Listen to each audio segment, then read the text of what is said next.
શ્રી ગણેશાય નમઃ. મિત્રો, આપ જોઈ રહ્યા છો યુટ્યુબ આપણી ચેનલ આવો સત્સંગમાં આપ સૌનું સ્વાગત છે. મિત્રો, આજે આ વિડીયોમાં આપણે સાંભળવાના છીએ આ ભાદરવા માસના પૂર્ણિમાથી લઈને અમાવસ્યાના દિવસો જે શ્રાદ્ધ પક્ષ કહેવાય છે, મહાલય કહેવાય છે, જેમાં આપણે પિતૃ માટે ખાસ કરીને તર્પણ, પિંડદાન, શ્રાદ્ધ કર્મ, દાન પુણ્ય આદિ કરીએ છીએ. આ સમય જે શુભ કહેવાય છે આપણા પિતૃદેવતાના આશીર્વાદ પ્રાપ્ત કરવા માટે. આ દિવસોમાં આપણે સાંભળશું ગરુડ પુરાણ, સંક્ષિપ્તમાં 16 અધ્યાયની કથા. નિત્ય એક અધ્યાયનો પાઠ સાંભળીશું, વાંચીશું અને ભગવાન ગરુડ વાહન શ્રી નારાયણની કૃપા પ્રાપ્ત થાય તો આપણા પિતૃઓને પણ મુક્તિ મળે. કારણ કે કહેવાય છે કે પિતૃદેવતાની મુક્તિ માટે ગરુડ પુરાણ સાંભળવું, વાંચવું તે ઉત્તમ છે. ભગવાન શ્રી વેદવ્યાસજીએ 18 પુરાણોની રચના કરી છે. તેમાં ગરુડ પુરાણનો સમાવેશ થાય છે. ગરુડ પુરાણ એ મનુષ્યના જીવનમાં જે સત્કર્મ છે તથા નરકવાસો છે તે કર્મના લેખાજોખા બતાવે છે. યમપુરીનું વર્ણન છે. મૃત્યુ પશ્ચાત મનુષ્યની કઈ ક્રિયા કરવી જોઈએ તથા માનવ જીવનનું કલ્યાણ, પૂર્વજો પ્રત્યેની જે શ્રદ્ધા છે, જન્મ મૃત્યુ આદિ ક્રિયાઓનું વર્ણન કરવામાં આવ્યું છે. ગરુડ પુરાણમાં 17 અધ્યાય છે મહાત્મય સહિત.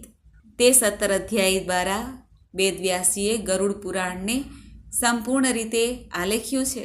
આ ગરુડ પુરાણની કથા અનુસાર મહર્ષિ કશ્યપજીના પુત્ર પક્ષીરાજ ગરુડ, જે ભગવાન વિષ્ણુના વાહન છે, તેઓ ભગવાન શ્રી નારાયણને મનુષ્યના મૃત્યુ પછી પ્રાણોની સ્થિતિ, યમલોકની યાત્રા, અલગ અલગ કર્મોથી પ્રાપ્ત થવાવાળા નરકો, યોનિઓ, પાપીઓની દુર્ગતિ વગેરે ગૂઢ અને રહસ્ય ભરેલા પ્રશ્નો પૂછે છે અને એનો ઉત્તર આપે છે સ્વયં ભગવાન શ્રી નારાયણ પોતાના સ્વમુખેથી.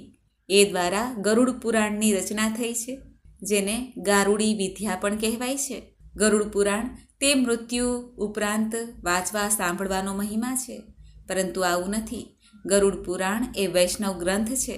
તેને નિત્ય જીવનમાં સાંભળવો જોઈએ, વાંચવો જોઈએ, જેથી મનુષ્ય પોતાની આત્માનું કલ્યાણ પહેલેથી જ કરી શકે તો મૃત્યુ સમયે સદગતિ અવશ્ય પ્રાપ્ત થાય છે. આ ગરુડ પુરાણમાં શ્રાદ્ધ, તર્પણ, મુક્તિના ઉપાય, જીવનની ગતિનું વિસ્તૃત વર્ણન જોવા મળે છે. ગરુડ પુરાણ એક પવિત્ર ગ્રંથ છે. તેના અધિષ્ઠાતા દેવતા ભગવાન નારાયણ છે. આ પુરાણમાં મૃત્યુ સ્વરૂપ મરણાસન વ્યક્તિની અવસ્થા, એના કલ્યાણ માટે અંતિમ સમયે કયા કાર્યો કરવા, શું દાન આપવું વગેરેનું વર્ણન પણ જણાવેલું છે. મૃત્યુ પછી કેવી રીતે મનુષ્ય આત્મા પોતાના બંધનમાંથી મુક્તિ પ્રાપ્ત કરી શકે, આસક્તિ એટલે કે મોહ, માયા આદિ જે આપણને ઘેરી વળે છે આ સંસારમાં જન્મ લેતા વેત જ, તેમાંથી મુક્ત કેવી રીતે થાવું, વૈરાગ્ય કેવી રીતે પ્રાપ્ત કરવું, કર્મયોગ, આત્મજ્ઞાન, ભક્તિ દ્વારા પ્રભુની શરણે કેવી રીતે જવું તેનું પણ વર્ણન છે.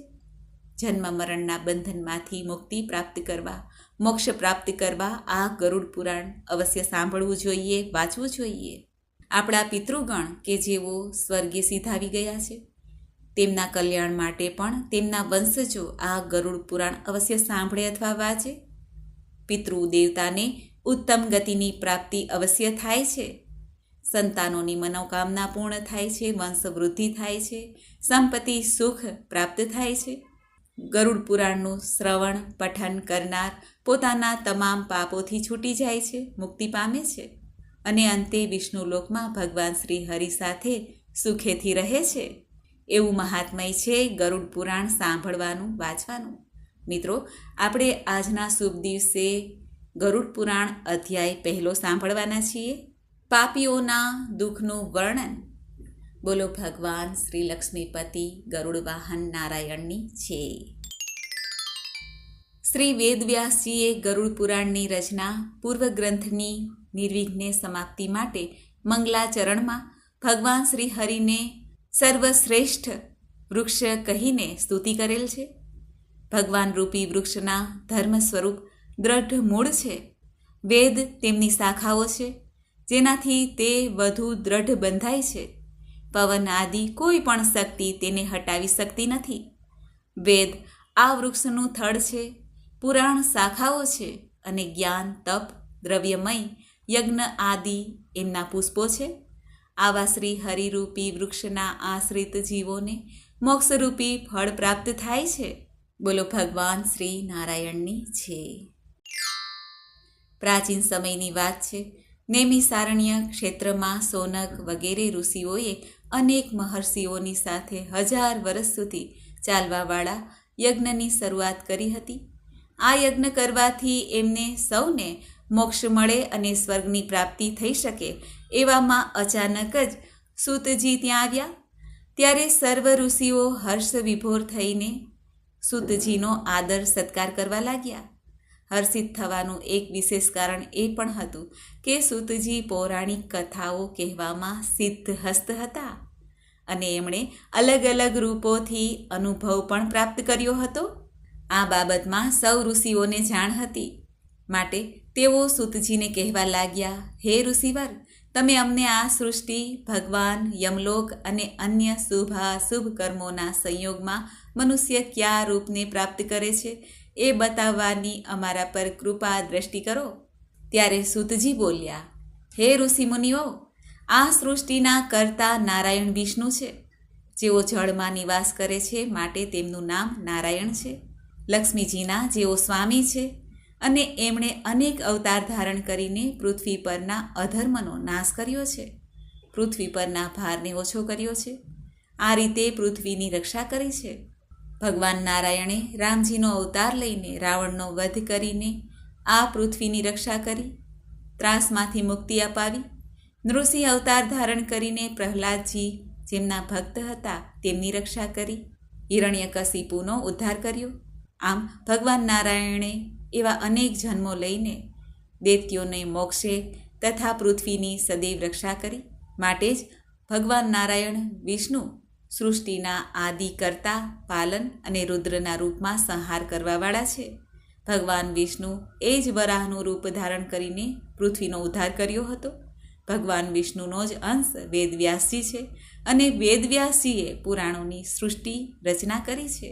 એ વેદવ્યાસજી દ્વારા જે ગરુડ પુરાણની રચના થઈ છે તે હું આપને સંભળાવું છું. આમ કહીને સૂતજી સોનક આદિ ઋષિઓને કહેવા લાગ્યા. એક દિવસ ભોળાનાથ ધ્યાનમાં મગ્ન બેઠા હતા. ત્યાં અચાનક જ પાર્વતીજી આવ્યા. પાર્વતીજી ભોળા શંકરને કહે છે કે તમે ભગવાન છો, સૃષ્ટિના કરતા, પાલન અને સંહાર કરતા છો, છતાં તમે કોનું ધ્યાન ધરો છો? તમારાથી મોટું કોણ છે જેનું તમે ધ્યાન ધરી રહ્યા છો? પાર્વતીજીનો આવો પ્રશ્ન સાંભળીને ભોળાનાથ કહે છે, હે દેવી, હું ભગવાન શ્રી હરિનું ચિંતન કરું છું. ભગવાન વિષ્ણુ અનેક રૂપમાં અવતાર લે છે. રામ, કૃષ્ણ, વરાહ, નૃસિંહ, વામન આદિ. ધર્મની રક્ષા માટે અને ભક્તોની લાજ રાખવા માટે, પૃથ્વીની રક્ષા માટે, પાલન પોષણ કરવા અર્થે ભગવાન નારાયણ વિવિધ રૂપે જન્મ લેતા રહે છે. આ બધું સાંભળીને ઋષિઓની ઉત્કંઠા વધી ગઈ. તેઓ સૂતજીને કહેવા લાગ્યા, હે ભગવાન, શ્રી હરિનું મહત્વ સ્થાપિત કરવા માટે, ભયમુક્ત થવા માટે, સંસારના દુઃખો અને કષ્ટોને નષ્ટ કરવા માટે કોઈ ઉપાય બતાવો. અને પરલોકમાં કષ્ટોનું વર્ણન તથા અતિ જ્ઞાનવાન તથા યમરાજનો માર્ગ કેવો છે અને ત્યાં મનુષ્યોને કેવી યાતના થાય છે, માનવ જીવનને કેવા કેવા દુઃખો સહન કરવા પડે છે, આ બધા અમને ઉત્તર આપો. ઋષિઓનો આવો ધર્મમય સવાલ સાંભળીને સૂતજી અત્યંત પ્રસન્ન થયા અને કહેવા લાગ્યા, હે ઋષિઓ, ભગવાન શ્રી હરિએ ગરુડજીના પૂછવા પર એમને જે બતાવ્યું હતું તે હું તમને કહી સંભળાવું છું.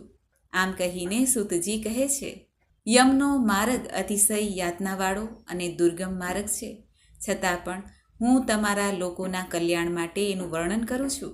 ગરુડજીએ સૌથી પહેલાં ભગવાન શ્રી હરિને પૂછ્યું હતું કે હે પ્રભુ, તમારું નામ લેવું તો સાવ સાદું અને સરળ છે, છતાં પણ મનુષ્ય તમારી ભક્તિથી વંચિત રહીને નરકમાં પહોંચે છે.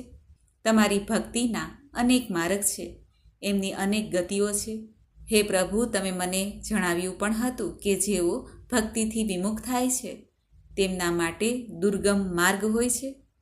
આ માર્ગ કેવી રીતે મળે છે અને એ માર્ગમાં કઈ મુશ્કેલીઓ આવે છે? હે પ્રભુ, આ માર્ગમાં પ્રાણીઓની અતિશય દુર્ગતિ થાય છે, જે રૂપમાં તેઓ નરકગામી બને છે.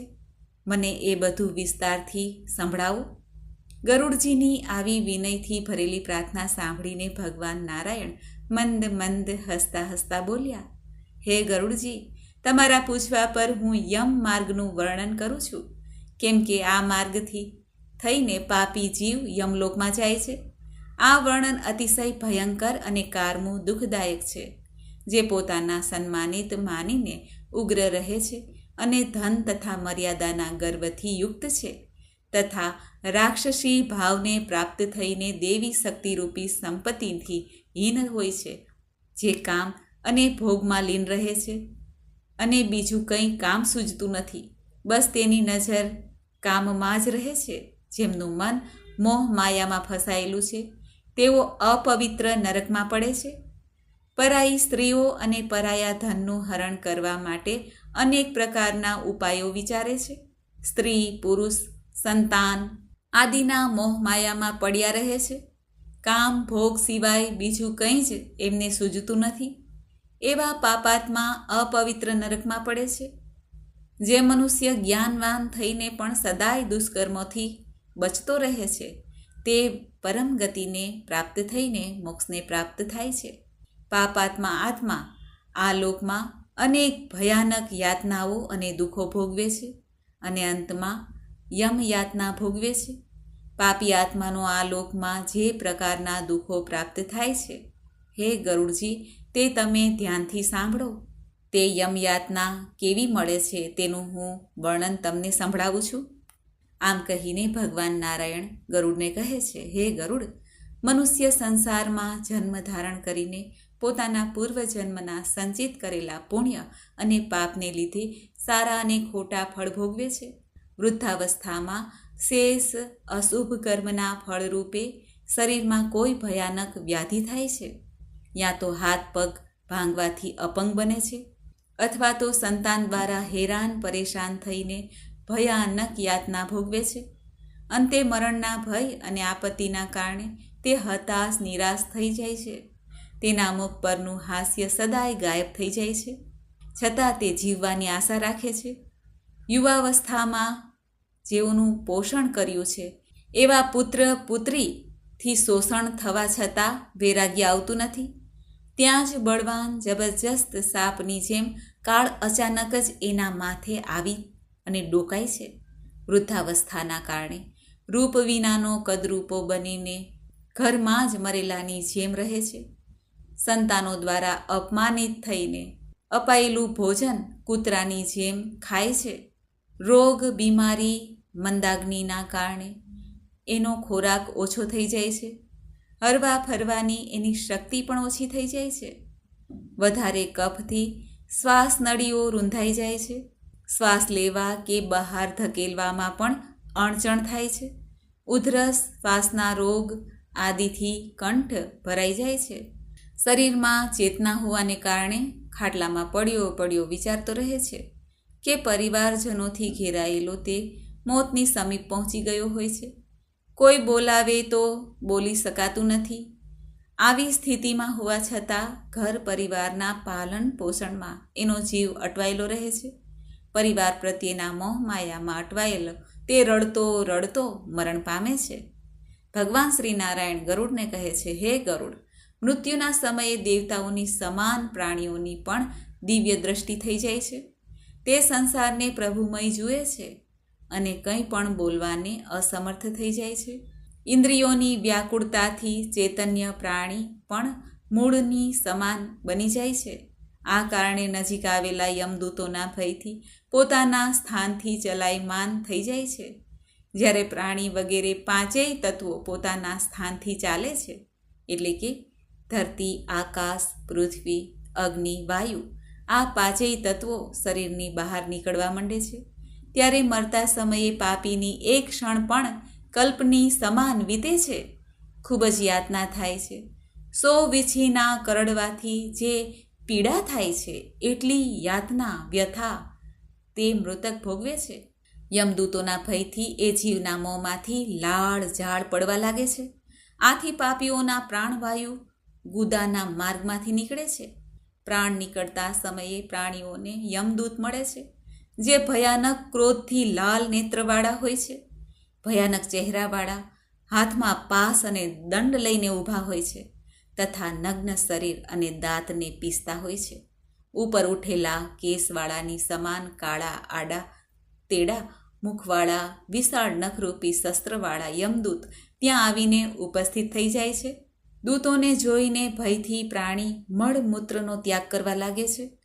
આ અવસ્થામાં હાય હાય કરતો જીવ શરીરથી નીકળીને અંગૂઠાની સમાન શરીરને ધારણ કરીને મોહથી બસ થયેલ પોતાના જ ઘરમાં પરિવારજનોને જુએ છે. તે સમયે યમદૂતો દ્વારા પકડાઈ જાય છે અને અંગુષ્ઠ માત્ર શરીરને યાતનારૂપી શરીરથી ઢાંકીને ગળામાં દોરડી બાંધીને યમદૂત લઈ જાય છે, જેમ કોઈ અપરાધી પુરુષને રાજાના સૈનિકો પકડીને લઈ જાય અને ગુનો કબૂલ કરવા માટે યાતના આપે છે. એ જ રીતે યમદૂતો જીવને લઈ જાય છે, માર્ગમાં ધમકીઓ આપે છે અને નરકોનું ભયાનક દુઃખોનું વર્ણન વારંવાર કરીને જીવને ભયભીત કરે છે. યમના દૂતો જીવને ભયાનક રીતે ડરાવીને ધમકાવીને કહે છે, અરે ઓ દુષ્ટ આત્મા, તું ઝડપથી ચાલ. યમનો માર્ગ અનેક સંકટો ભર્યો અને ખૂબ જ લાંબો છે. તારે યમલોકમાં જવાનું છે, તેથી મોડું ન કર. યમના દૂતો માર્ગમાં શિક્ષા આપે છે. યમના દૂતોના ધમકાવાથી હૈયું કાપી ઉઠે છે.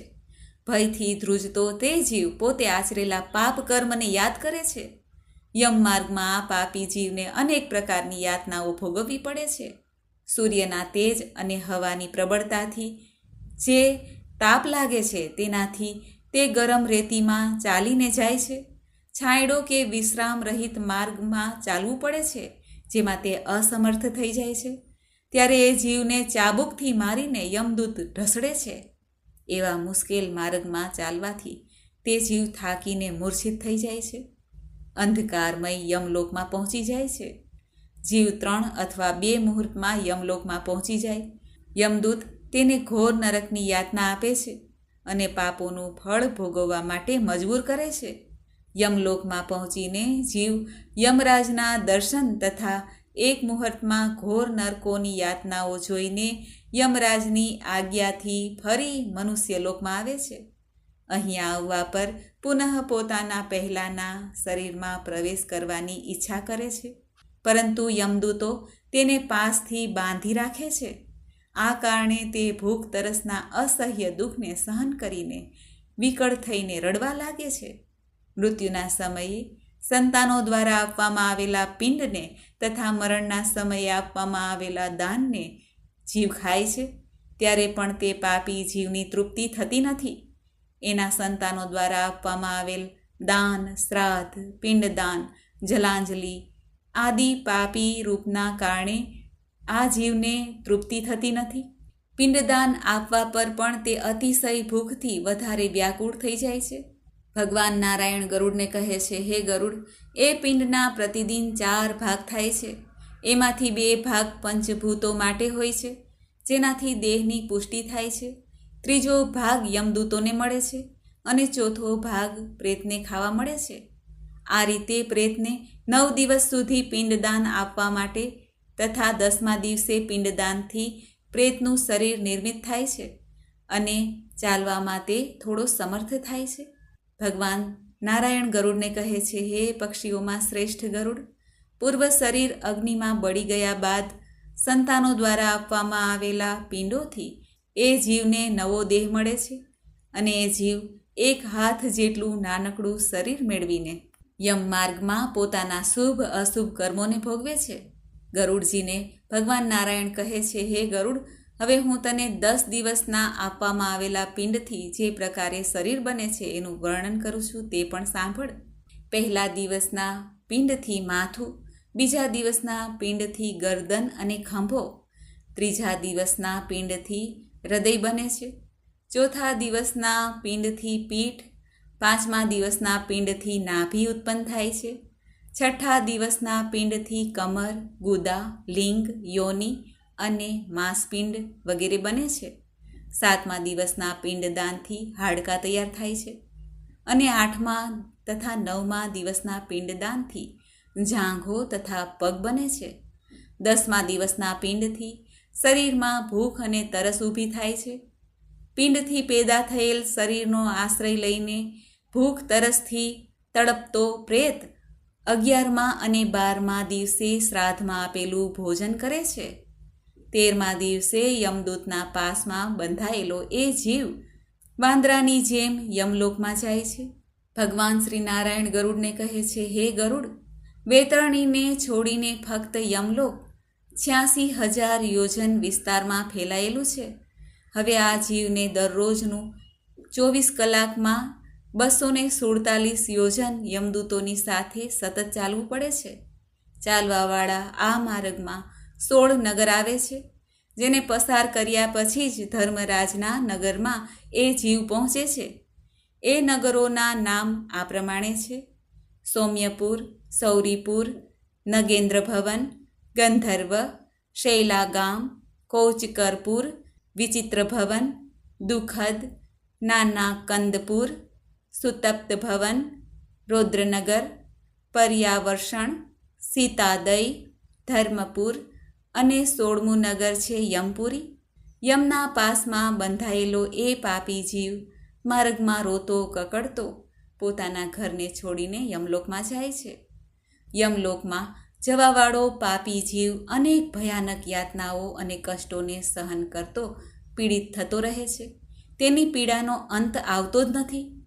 તે પોતાના કર્મોના વિષયમાં ચિંતન કરતો અનેક જાતના ભયાનક દુઃખ તથા પારાવાર કષ્ટો ભોગવે છે. છતાં પણ તે ફરીથી જન્મ પ્રાપ્ત કરે છે. ત્યારે એ જ પ્રકારે ભગવાનને ભૂલીને સારા નરસા કર્મો કર્યા જ કરે છે.